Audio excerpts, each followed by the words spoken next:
Everyone, welcome to the Katie Halper Show. So excited to be joined by you. And look at this. Tonight, you're going to be hearing from none other than my special guest, Stephen Kapos. Hello. And I'm here in London interviewing him. And it's even more exciting when it's in person. But tonight on the show, you're going to see an interview that I did with him virtually. And it's going to be great. As always, I ask you to please give the show a thumbs up.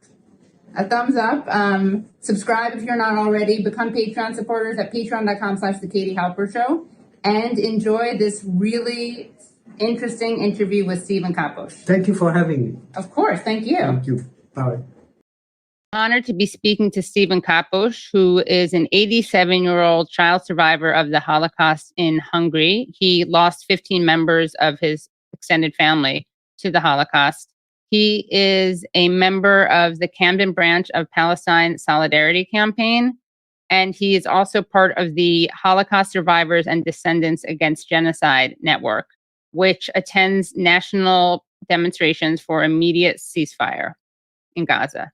So welcome, Stephen. Hello. Yes. Thank you so much for joining. Thank you for having me on. Of course. Can you share your story as a child? And then we're going to talk about how your experience turned you into a supporter of Palestinian solidarity. Right. I am a child survivor of the Holocaust. I was 7 years old in 1944 when the war and the Holocaust reached Hungary, Budapest. I was born and living in Budapest. Hungary originally was an ally of Germany. The leader of Hungary, the regent, Admiral Horthy, was a strong ally of Hitler.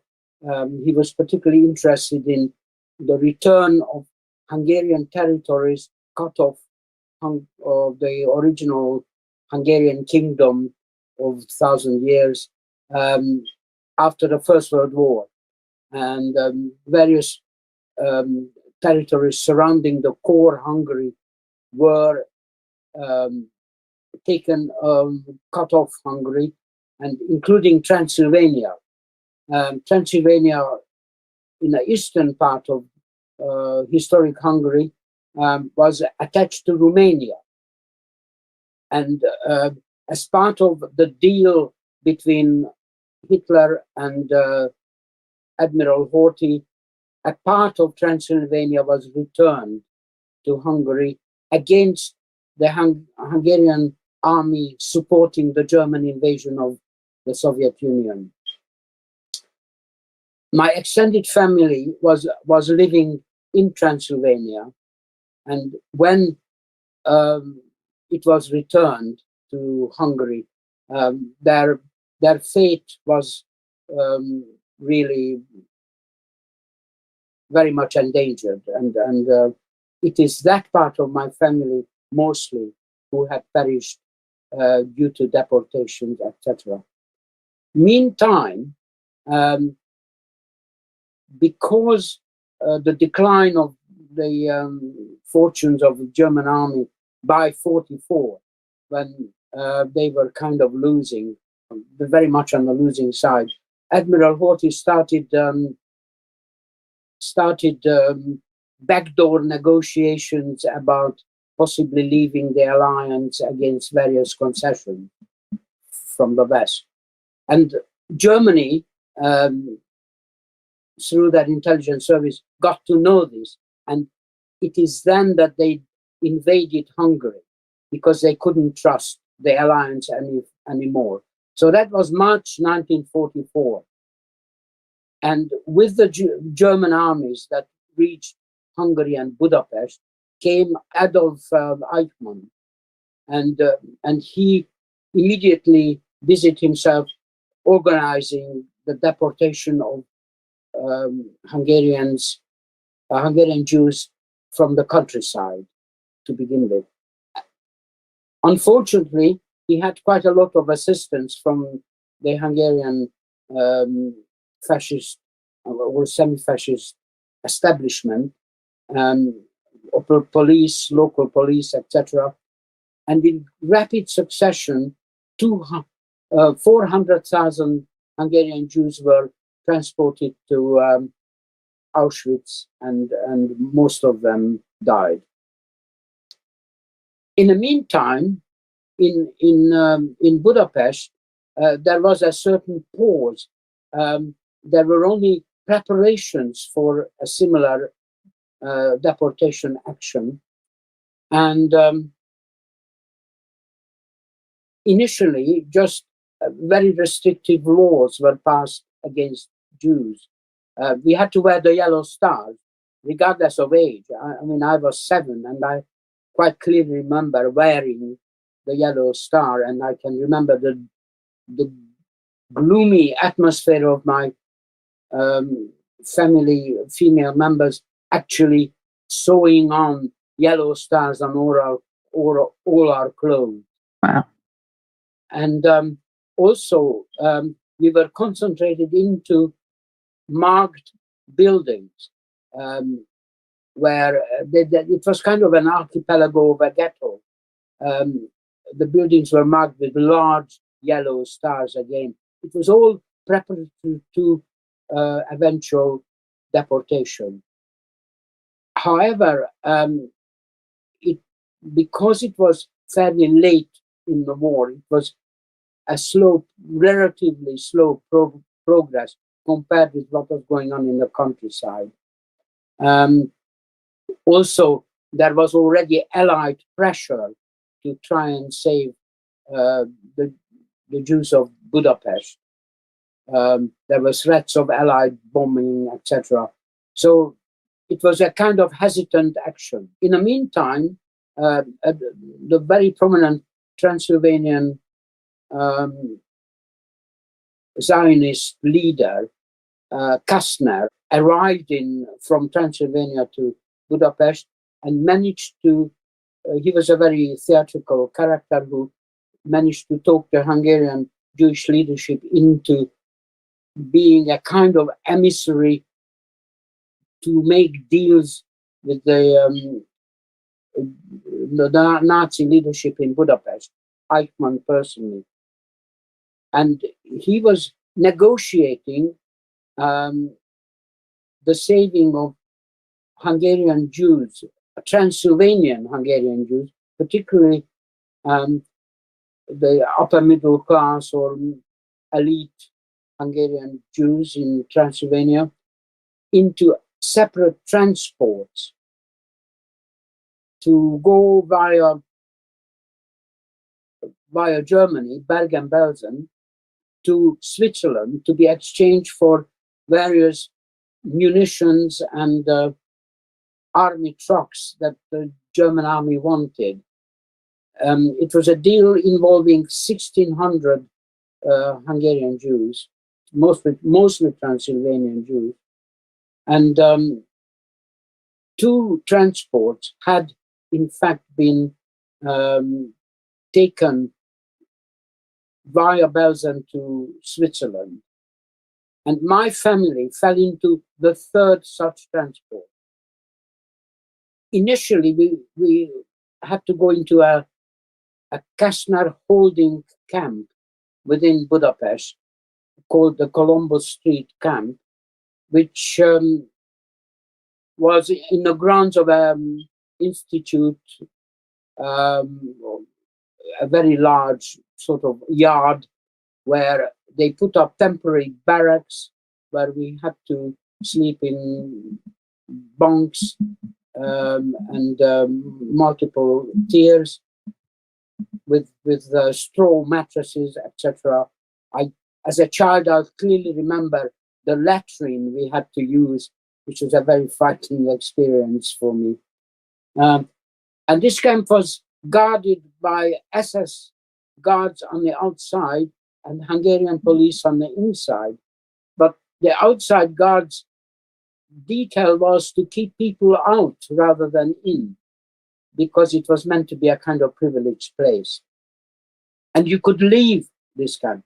Now, the difficulty was having to trust a deal with the Nazis.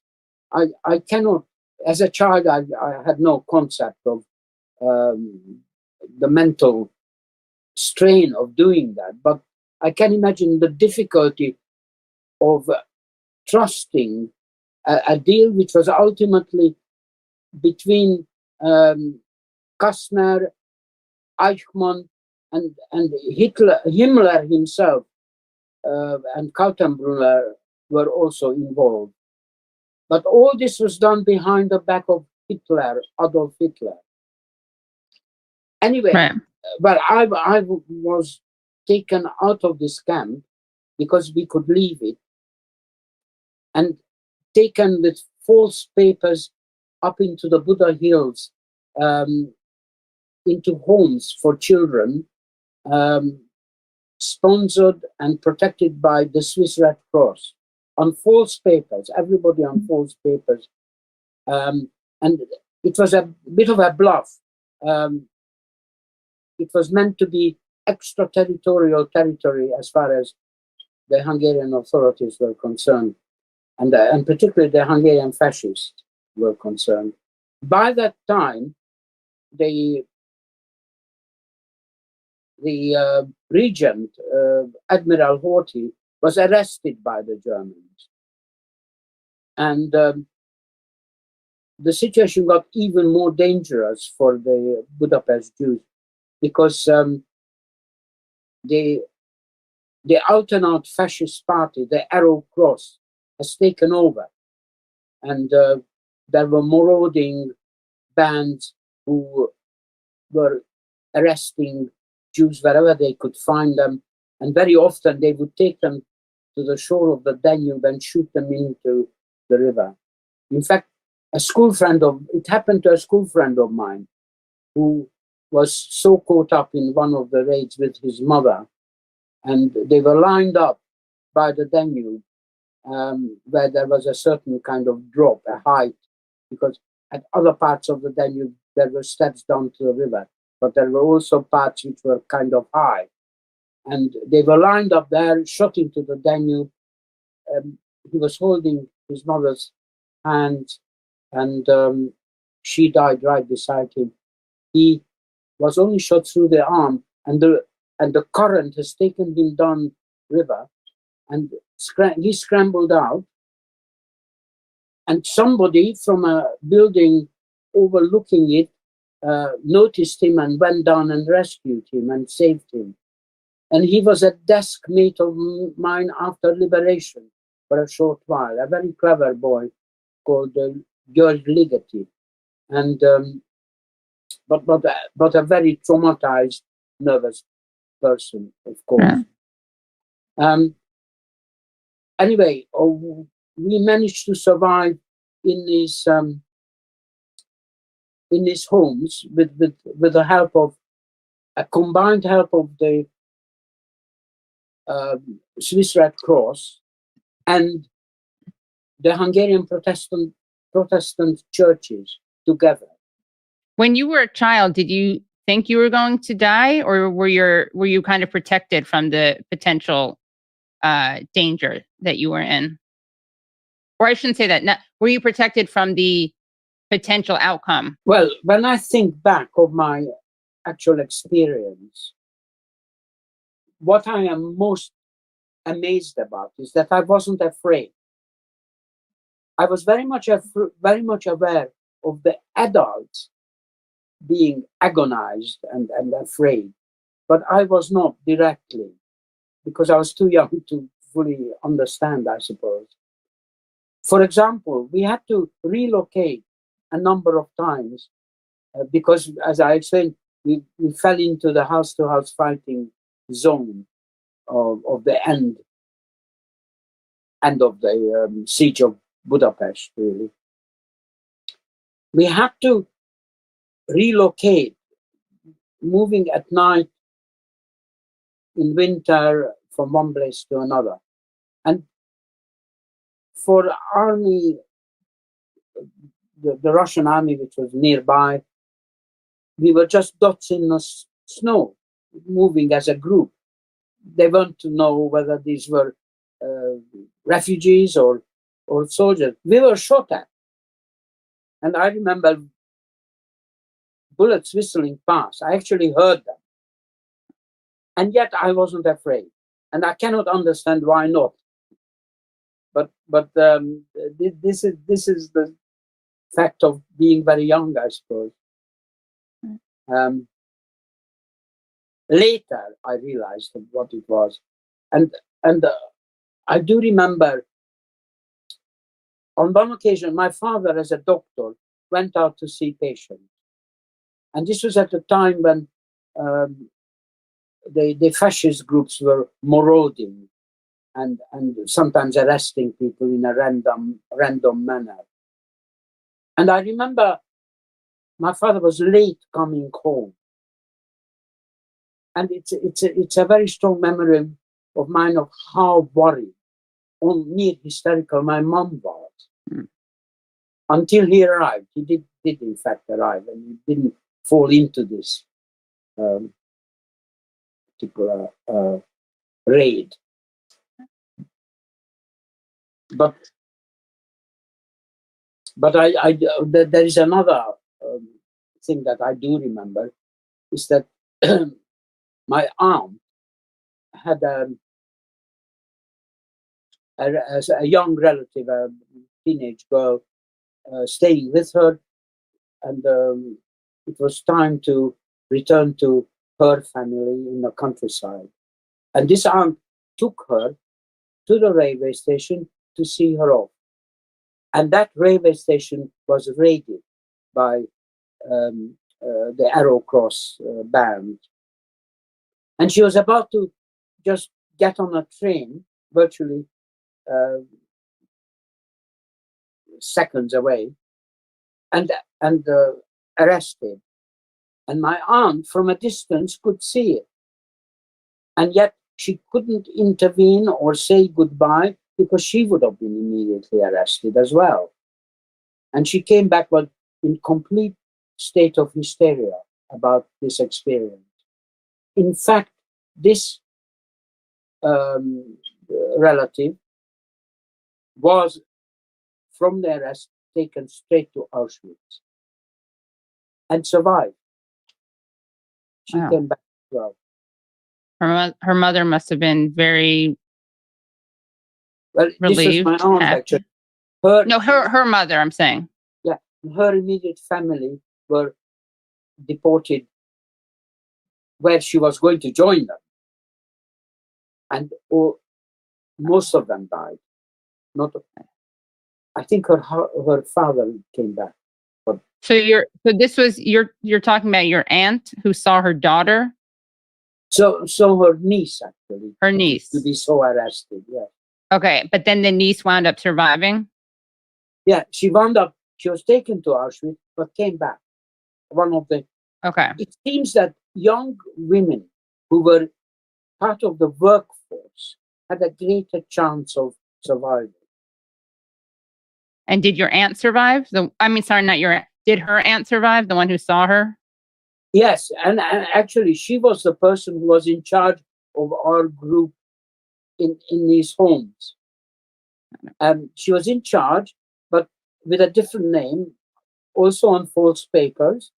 And we weren't allowed to recognize her with her real name and the fact that she was related to us. And two of my cousins, her two sons, were in that group. Again, not allowed to know their mother. Right. My mom, in the meantime, was in charge of some girls elsewhere. So I was separated. I was under this aunt's leadership, who was in charge of boys. I see, okay. And eventually we got liberated. But in the meantime, we also had to go through street to street fighting, which reached us. These homes were located quite near the royal castle in the Buddha Hills. And this is where the last stand of the German army, combined with the still loyal Hungarian forces, made their last stand, a completely hopeless fight. And the war, the house-to-house fighting went right through where we were. We had to actually relocate several times because we were just bombed out. And there's total devastation in this area. On one occasion, a German platoon came into our building and said, well, you are on a slight hill and have a flat roof. We are going to set up a machine gun position here, if you don't mind. And our leaders pleaded with them, look, you know, so many children here. Can you please find another place with a flat roof? And to my perpetual amazement, the Germans did go and found another place. But of course, they looked upon us. They didn't realize we were Jewish children. They were looking upon us as war refugees and war orphans, etc. So had certain sympathies. In fact, we were invited by them to share their Christmas celebration. And I clearly remember this occasion with a long white table, beautifully set. One German soldier, one Jewish boy, one German soldier, one Jewish boy. And at the end of the room, there was a huge flag with a swastika. Incredibly gloomy atmosphere because they were completely surrounded by the Soviet forces by that and had absolutely no chance of survival. And if they did survive, it was a gulag for them, from which the survival was something like 10% rate. Meantime, my father went back to this Kastner camp together with my uncles, several of our main members of the family, and they fell into the third transport of Kastner. They were taken to Bergen-Belsen, but Hitler got to know about this deal, which very nearly meant the arrest of Himmler. Hitler was outraged and stopped the deal. So my father got stuck in Bergen-Belsen, but the Germans kept them separately within the camp, a camp within the camp, and they were treated as hostages rather than ordinary inmates. And that's how they survived. And that was the blood for goods agreement, I believe is what Eichmann called it. That's right. That's right. And the payoff was quite complex. There were army trucks, gold, jewelry, textiles, all kinds of things. Right. And then Kastner, of course, was executed in Israel, right? He was found guilty of being a collaborator, which is a whole other story, but yeah. Well, yes, the chief accusation against him was that it was part of his deal that he was not to tell the Transylvanian Jews about their ultimate fate, because the transportations were accompanied with the most extreme lies that they were going to be agricultural workers supporting the German effort in Germany or something. And of course, that was total lies. But no, there is no conclusion about this charge, whether it was true or not. But it is known that Kastner had a very special relationship with the German leadership. For example, he didn't have to wear a yellow star. Interesting. Right. And he had free access to the Gestapo HQ and things like that. So it was very. And he did save lives, right? I mean, that's not in doubt. He did. And even if my father wasn't part of this transportation, and I still wonder how they dared to go back and trust a Nazi deal. But if they didn't, the alternative was to go into the kind of work camps that were attached to the Hungarian army on the Eastern Front, special Jewish work camps or battalions, which were abused, discriminated against. They had to have yellow armbands, and they were mostly used for clearing minefields. And their survival rate was no better than 10%. So these were the choices, which in a way, I often feel it echoes the impossible decisions that the Gazans have to make sometimes, trusting the enemy's plea to move on into safe areas. Could you trust anything? What do you do with people who cannot be moved, etc.? Right. To say that some of my family, after liberation, those who survived, one cousin, for example, a very young girl at that time, was spared because he was working in Auschwitz, sorting clothes, and somehow this helped to survive. But on one day, she had to sort her parents' clothes. So the trauma must have been absolutely awful. Wow. But what I found later, that some of these family members who ended up again in Romania, because Transylvania was reattached to Romania after Second World War, and later on Ceausescu had a deal with the Israeli authorities. He was virtually selling Jews so many $1,000s per head and allowing them to go. The only place they were allowed to leave, anybody from a communist country, with the permission of the authorities. So a branch of my family ended up in Israel, in Haifa.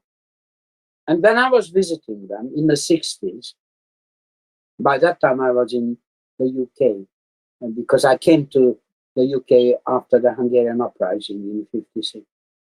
So when I visited them, I was completely shocked that those who survived the Holocaust, my aunt and my cousin, etc., were actually racist themselves. And this is when my eyes were opened about the impossible racism against the Palestinians, and also this was when Jerusalem was still divided, so early days, and already the place felt like it was militarized and racist, basically. And what did you think of Israel before then, like the founding of Israel? I mean, you were young, obviously, when it was founded, but how did your view of Israel change? Well, I was still a teenager when this happened. On liberation, 1945, I was 7 years old, going on 8, and very quickly there was a Stalinist regime installed in all the Eastern European countries, as you know, and after a very brief period of controlled democracy that didn't last long, and there was a complete lack of information about certain historic events, like the founding of Israel. We didn't know anything about it. And anyway, I was too young, so I had no knowledge or awareness. But the only thing I do remember is that my parents had to very seriously consider and only do very occasionally write to relatives in Israel, because any connection with a non-communist country was regarded as a potential, a dangerous thing to do. quite simply. So you visited your family members. How did their racism manifest? Well, not only theirs, of course, but generally. Sure. For example, I went on a conducted tour from Haifa to Jerusalem, and the guide, when we reached the dividing line of Jerusalem, the way he was talking about the other side, the Arabs on the other side, was disgusting, completely racist. Some members of my family converted to Christianity.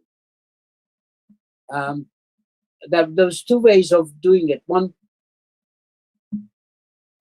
just purely formally, because in 1944, that very briefly, there could be certain advantages of being protected against some of the discriminating laws against Jews if you were a converted Christian. But that didn't last. That was only very temporary. Okay. And some people became Christians for that reason, but Right. others quite genuinely converted as a I don't know, became born again Christian. And several people in my family, particularly an aunt, for example, who later ended up in Haifa and kept it very quiet that she was Christian because the neighbors were not to know. But she was very genuine, you know, she was always studying the Bible, etc., and tried to convert me to Christianity without any success. And we were watching the news one day, and there was a Palestinian demonstration going on. Suddenly, helicopters appeared above them, and they were shooting. I don't know, I hope it was rubber bullets, but it might have been live ammunition, but it was shooting into the crowd. That completely shocked me, both sides. And I expressed my horror to my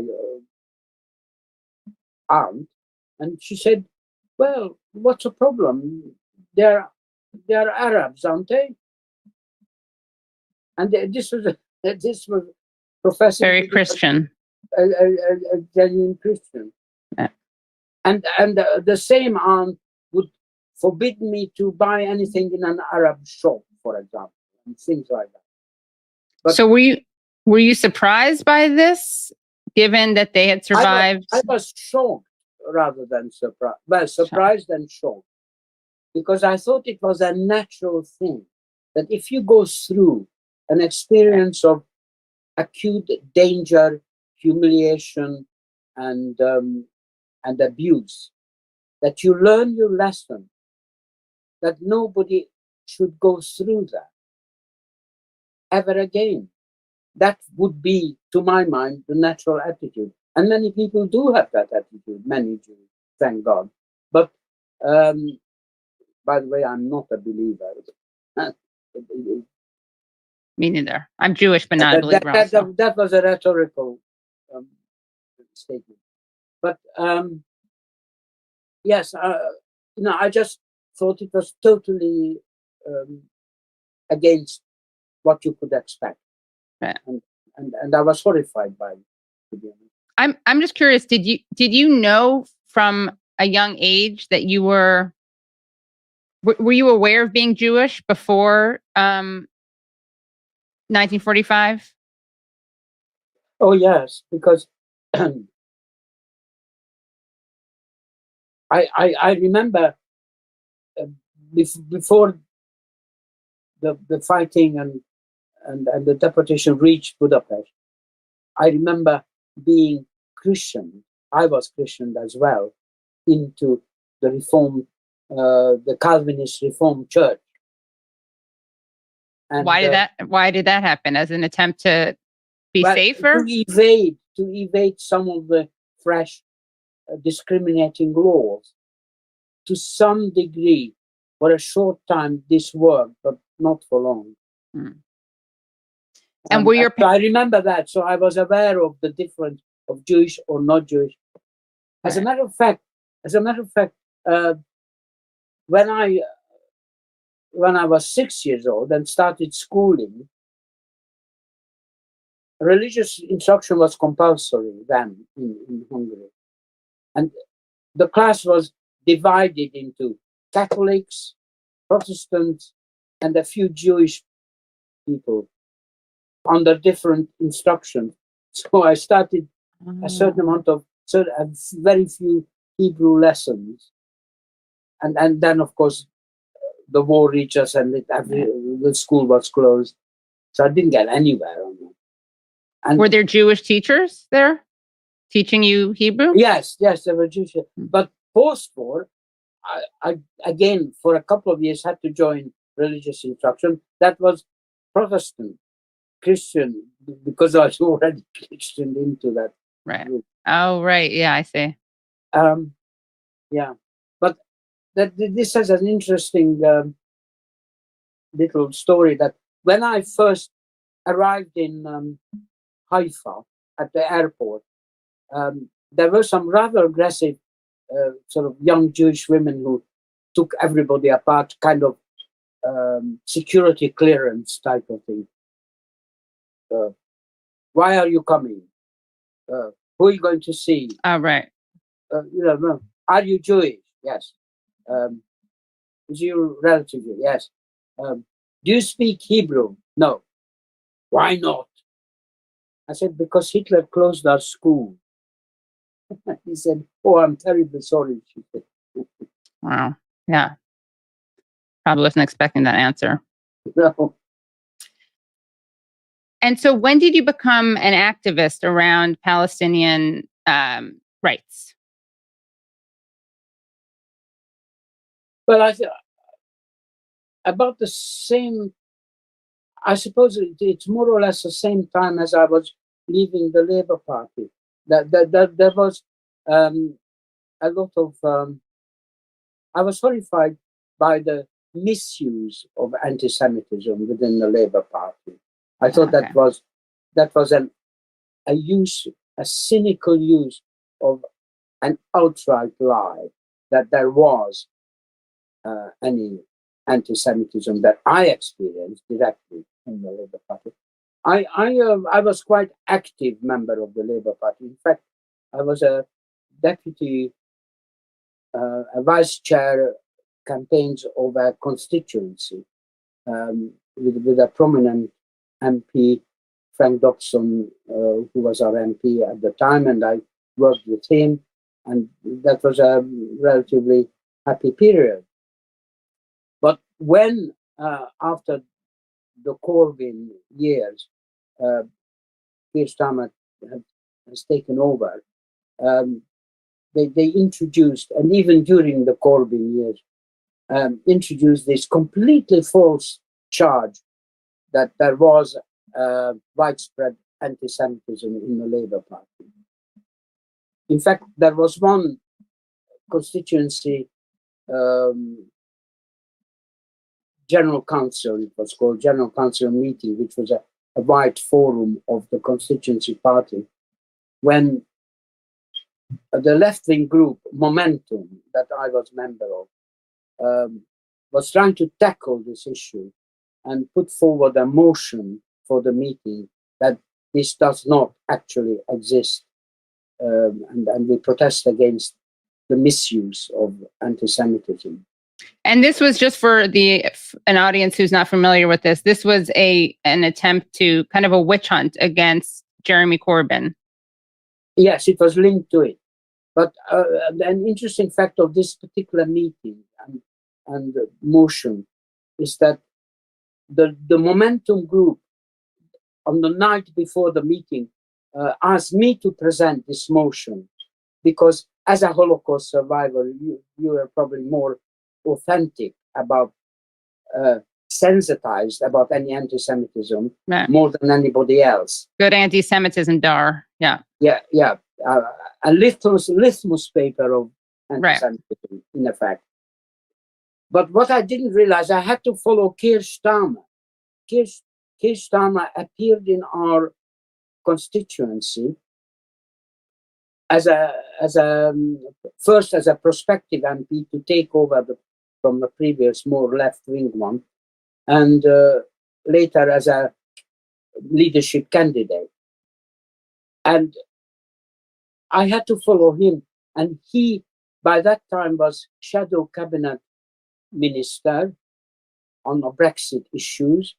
And he said, he made a speech that he just came from the shadow cabinet meeting where they decided that they had to root out this anti-Semitism from the party as a #1 priority. And I had to follow that to say, actually, there isn't any here that I personally experienced or seen anybody else suffer. And there was a big debate following this. Starmer wasn't happy, and we won the motion that there is no institutionalized anti-Semitism. That was the last motion we won. Got it. And then can you talk about why you resigned? Yes, well, the Labour Party was moving more and more to the right. And there were all kinds of punitive actions against left-wing groups. And they started to proscribe certain left-wing groups. One of these groups actually asked me a year and a half ago on Holocaust Memorial Day to address them about my direct experience of the Holocaust. And of course I said yes.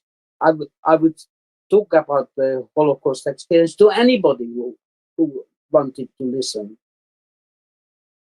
And they trailed the meeting that I was going to be on the panel along others. You know, there was another Holocaust survivor and a few other people. Immediately, I received a letter from the Labour Party bureaucracy to warn me that if I went ahead and addressed the meeting, I would be subject to a disciplinary procedure because speaking to a proscribed organization. And disciplinary proceedings at that time meant only one thing: to be thrown out. Nobody survived such proceedings, and nobody succeeded with any appeals either.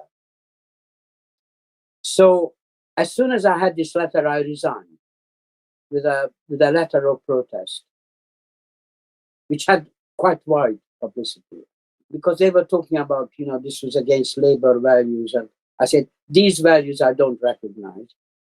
These are new values and they are not mine. Yeah. And I said that what has happened is that Labour Party got infected with McCarthyism. Yeah. And it will be judged by the future generations very harshly for it. And I left in the meantime. I said, you may gain power because the Conservative Party, the Tory Party are self-destructing, but nonetheless, this period will be stamped as a shameful period of the Labour Party. And can you talk about Israel's use, weaponization of the Holocaust and anti-Semitism? Well, I think it has been almost a continuous process from the beginning of establishing the Zionist Israeli state to justify everything and the kind of Jewish exceptionalism with the victimhood of the Second World War Holocaust. And I find that completely objectionable and an insult to those who suffered the Holocaust, quite honestly. And this has never stopped. Even the genocide is partly justified or linked to the Holocaust. Only the other day, Netanyahu made a speech at the Yad Vashem saying, "Never again is now." This is a clear reference to the World War II Holocaust as a justification, a linking. And I think this is abhorrent, completely appalling, and a complete misuse of the Holocaust. Well, it's interesting because you have some people like Netanyahu saying never again is now, referring to what's happening to Jews, but then others say never again is now, meaning what's happening to Palestinians. Well, yes. I mean, quite clearly it's a genocide, and there can be no argument justifying it. It just doesn't stand, nothing stands up. Doesn't matter what happened on the 7th of October. You cannot justify the killing on this scale of civilians and women and children. It's just impossible. It does seem like for some people, the takeaway of the Holocaust is never again just for Jews, and it's okay if other people are killed. And then for others, it's never again because of what was done to the Jews. How can we stand silent? How can we be complicit? How can we not oppose the genocide of others? What do you think determines which direction people go in? Well, I think we have to remember that even the original World War II Holocaust was not only affecting Jews. Right. There were the Roma people, etc. Communists, people with disabilities, socialists, yes, right. Gay people, right. And even before that, there was a Holocaust of the handicapped that went on in an institutionalized way, and nobody defended them, including the churches. So, yes, I mean, I don't think there should be any hierarchy of racism, and Holocaust against all people and communities are equally evil.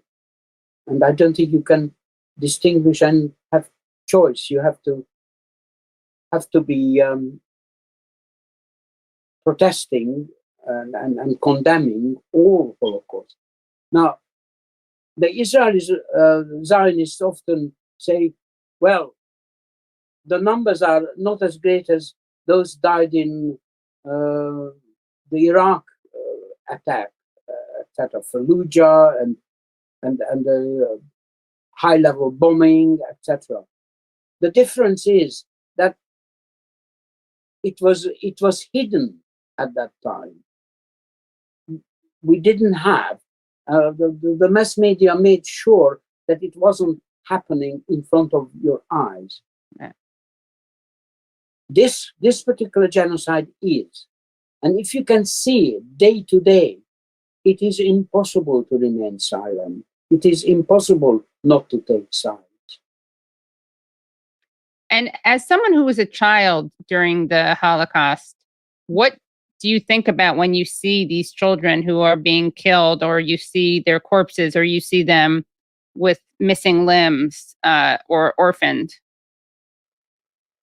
Well, I think it's so horrific and painful. It cannot. All justification stops. You cannot have this. And this is why we turn out in London in huge numbers. I mean, even yesterday, we went again, 200,000 people were there, enthusiastically protesting, lots of young people, and this goes on every few weeks. Between 300, 200,000 at the beginning, occasionally even close to 1 million people. And we're not going to stop, because it's impossible to stop while this is going on. We have some photos of the demonstration and your participation in it, as well as the participation of others from the Holocaust Survivors and Descendants for ceasefire. So that's the protest. We can, okay. I want to explain that one of the reasons why we have this little subgroup of Holocaust survivors and descendants to prove, again, there is a all-pervading lie that these marches are somehow hate marches, and it is an unsafe place for Jews, and it's no-go areas for Jews. And we stand there, sometimes join and sometimes stand on the side with placards pronouncing that we are Jews, Holocaust survivors. And we have the warmest response. People come up and shake our hands and hug us and thank us.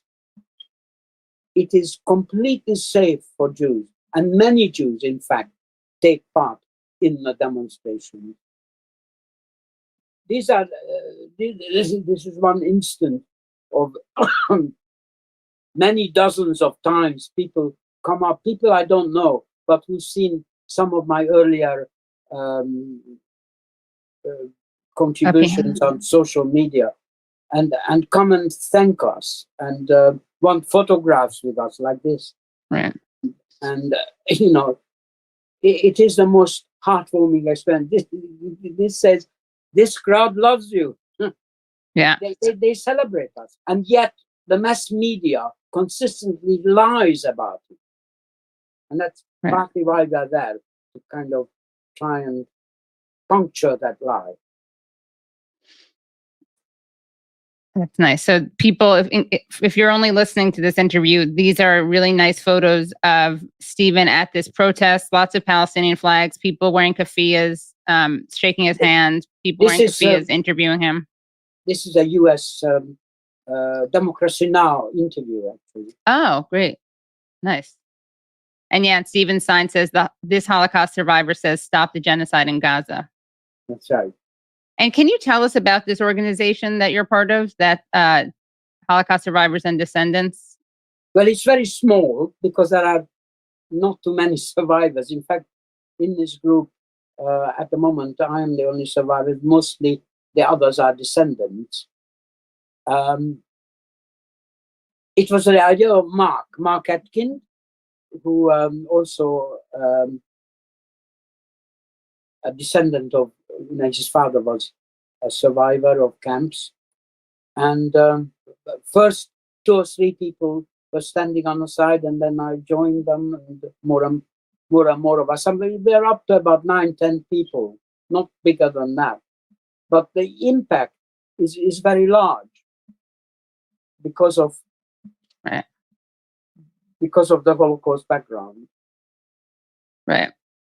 And it's so important, again, because people will say that if you don't support what Israel's doing, that means you don't take anti-Semitism seriously.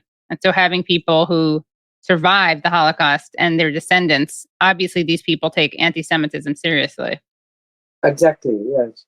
And there is also, taking part in these marches, a so-called Jewish bloc, a number of different Jewish groups who come together, and together there are several thousand strong, to show and prove that many Jews, I don't know if they are the majority or not, but many Jews are completely against and condemn the genocide. Yeah. That you know, the chant is that always on the side of the oppressed, never on the side of the oppressor. And that applies to Israel as well. Right. Yeah, I mean, I think I've heard you make this point, and it's something that I've said many times, that ironically, or maybe actually totally logically, when you look at the relationship between Zionism and anti-Semitism, Israel, which claims to be the protector of Jews and a haven for Jews, they are contributing to anti-Semitism by committing these crimes, broadcasting these crimes, and saying that they're being done by Jews in the name of Jews, for Jews, by a Jewish state. I agree. It is criminal to conflate being Jewish with Zionism and Israel. And if you do that, and then the Israeli state behaves like it does, clearly it endangers all Jews to a much greater degree than they ever were. So it's completely counterproductive to what they are claiming. Yeah, and it's also anti-Semitic, right? Because it's an anti-Semitic stereotype that Jews and Zionists are interchangeable terms. Exactly, yes. And as for being a safe haven, my late cousin was saying, and I completely agree with him, that if you have an abused and often victimized set of people dispersed in the world, the last thing you want to do is to collect them up and put them in one place as targets. And this is exactly what Zionism had done. And instead, you have to struggle against any manifestation of anti-Semitism where you live, in the country you are. And it is completely negative and pessimistic to think it cannot be resolved, it cannot be solved. I think it can. And very often, even in Germany, before the Nazi period, Jews were well integrated and valued part of the community. And it can be anywhere like so. Certainly it was in Hungary. In fact, in Hungary, assimilation was the aim of the Jewish community, if you can talk about a single term of Jewish community. No, and Zionism was extremely weak and regarded as a freakish extremist group. Were your family members Zionists? No. In fact, my father, who was a doctor and became a psychoanalyst later, was very strong in favor of assimilation as a problem, as a resolution for the conflict between Jewish people and anybody else of anti-Semitism. Said eventually assimilation should resolve it. Mm-hmm. And in fact, this was typical of the Jewish middle class in Hungary and Budapest. I didn't know anybody who was Zionist. This was partly a policy historically as well of the Habsburg Empire, because they realized that in the transference from feudalism to capitalism, the Jewish diaspora, the Jewish communities were great assets, and they wanted to use them and ally themselves towards creating progress towards an industrialized, capitalized society. So they actually supported assimilation and particularly advised Jews to change names to more indigenous sounding names. My family followed that in 1918, when they decided to change from their Jewish name to the name Kapos, which is actually taken from a river, a small river in Hungary. And what's your original last name? Cohen. Oh, okay. Yeah. And my father and uncle got together and said, enough of that. We want to be less easily targetable. Right. But this was not only their initiative, it was sponsored by authorities. They thought it was desirable. Particularly the Habsburg period. It was imperial policy. And are you in touch with your relatives in Israel now? Sadly, no, I'm not actually. Most of them by now died, unfortunately. I only have from this period of the Holocaust, relatives, one or two in Hungary, in Budapest. Mm-hmm. And did your Israeli relatives have kids who are I mean, I guess not Israeli relatives because they became Israeli, your relatives. Did they then have children born Yes, in that's Israel? right. I mean, I think this particular cousin I mentioned earlier, who came back from Auschwitz, very traumatized. She couldn't talk to her daughter about her experiences. She took part in some kind of recording, organized recording, in a kind of neutral way, but could not talk to her own family about it. Her daughter's children now in the IDF serving, and I don't have contact with them. I feel sorry for them. How come? They obviously brainwashed completely. Even my cousin was saying how, one day you'll be driven into the sea by the Arabs, and they absorb this continuous living on the edge of some terrible danger, and this justifies everything. Right. And what do you say to that argument? It's a kind of self-perpetuating belief. Since I became an active member of PSC, for Palestine Solidarity Campaign, we have one honorary member in Palestine, Jaffa, who comes by Zoom, attends our meetings. And when I was visiting Israel, I had occasional casual contact with Palestinians, taxi drivers, and the like. And and since then, visitors from Palestine as well I met.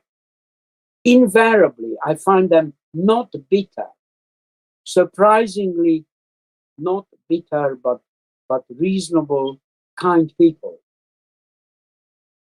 And this fear of being driven into the sea is artificially created, I reckon, to serve the purpose of the genocide, eventual genocide, and discrimination, and continuous Nakba that they never stop doing. And what are some of the attacks that you've faced for speaking out on this? Well, I think the attacks, I hear about it through my grandchildren, actually, who kind of more inhabit the social media more than I do. And they say, yes, that there are very appreciative comments, but there are the occasional really horrible ones. And I just don't want to know them. I don't want to engage with them, and I'm not interested, and I'm not particularly bothered about them. Only a few days ago, we had in Camden, which is a central district of London, in Camden, we had a Gaza week, where near a tube station, where there's a cover, a canopy, etc., we regularly had in the evenings speeches and organized events, demonstration against the genocide. And I was speaking a few days ago at one of them about the Holocaust experience. And we were infiltrated by and mixed in with Zionist demonstrators with Israeli flags and being heckled, and they displayed placards like "Rape supporters of our streets" and "Hamas supporters of our streets," and things like that. And while I was speaking, I wasn't aware of it, but somebody, one of these Israeli protesters, was perched at the high above me, climbed onto some feature, and continually shouting "Capo, capo, capo" at me. And I wasn't aware of it because I was speaking. Thank God. Later, that guy was arrested by the police for it. And but unfortunately, he was let out without bail condition. So he appeared the next day again. But Wow. his excuse was that, well, I was only repeating his name. Yeah, right. But of course, Very clever. This is rubbish because my name is Kapos, and it sounds completely different from Capo. Right. Also, why would you stand behind someone talking and scream their name again and again? Yeah. Makes no sense. So Right. do your children and grandchildren see this similarly to you? Yes, I'm very proud of that they do. And in fact, I was asked to address one of the end rally of one of these big demonstrations, which ended at Trafalgar Square. And I was speaking from the platform about my support against the genocide and as a Holocaust survivor, with 300,000 people down there. And at the suggestion of Jeremy Corbyn, who I got to know and so on, standing behind, said, "Look, your family should be standing behind you when you are on the platform." And they did. And there was my son, my daughter, and my granddaughter, and my grandson. That's so nice. And my granddaughter of 12 years old. And my grandson of 18. And I'm really proud of them. So I noticed that you call what's happening now a genocide, and you rightly point out that it's really not a question of debate, but you also call what's happening now a Holocaust. So can you explain why you call it that? Well, because the experience is so similar to one of the total destruction, the deliberate obliteration of homes so that people have nothing to go back to, is actually echoes my own experience. Because after the war, our original home was on the other side of the Danube. We couldn't cross because all the bridges were blown up. But when the Russians made a pontoon bridge, we crossed back to look at what happened to our home. And when we arrived at our address, our home looked like a doll's house. The side wall completely blown down. We could look into our flat with some of the furniture in place. We were suddenly homeless from one day to the next. That's very similar to the experience of the Gazans. And the image of this total destruction of an environment in rubble that we had in this limited area where the final fighting was. That's what I saw. Their experience of being cut off water, basic things, electricity, etc. We went through that, exactly the same. But most of all, the mental torture, they're having to make decisions, like I mentioned earlier, of moving on, trusting your enemy's word virtually, that there will be a safe place somewhere else. I also went to an event of reading of letters from Gaza and listening to some of the horrific experience of a Gazan family, exactly the same as what my family went through. having been told to leave their home within 48 hours by the Israeli authorities. And they had somebody, a seriously ill person who couldn't be taken with them. What to do about it? Now, my family in Transylvania had an opportunity to save themselves because the Romanian workers of their large farm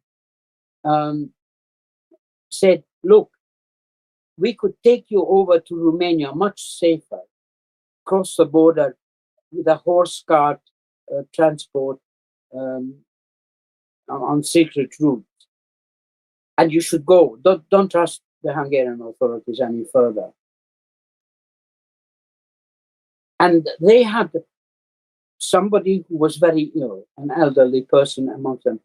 And so they turned down this opportunity. And they all got wiped out, the whole family.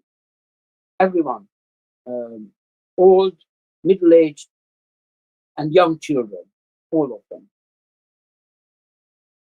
That also rhymes with what's going on in what I heard in that letter from Gaza. And the way they divide their family so that somebody might survive. It's completely the same experience. And it looks like the same end result. So I have no difficulty in calling it another Holocaust. I wish more people had that view. I mean, it's so fascinating to me that there are people who have never faced anti-Semitism who totally support what Israel's doing. And then there's someone like you and other survivors who are able to see that what Israel's doing has nothing to do with Jewish safety. Absolutely not. And also you have empathy for the victims. I mean, that makes sense to have empathy. But then there is the hurt people, that idea of kind of like a cycle of abuse. Yes. I mean, similar to what goes on in a family situation. One doesn't know to what extent. But when I think of my own family, where I cannot explain their racism, it may be part of the trauma that they cannot see straight. Right. Or maybe just being in Israel, where they're inundated. Yes, completely inundated with this fear-mongering as well as. And completely misreading the character of the people they're facing. Yeah. Well, any final words? You've been so generous with your time, and I'm so honored that you spoke to me, and I'll speak to you in person this summer. But yeah, I look forward to that because the stories are endless. Yeah. And maybe I can meet your family members too. That would be great to get you guys all together.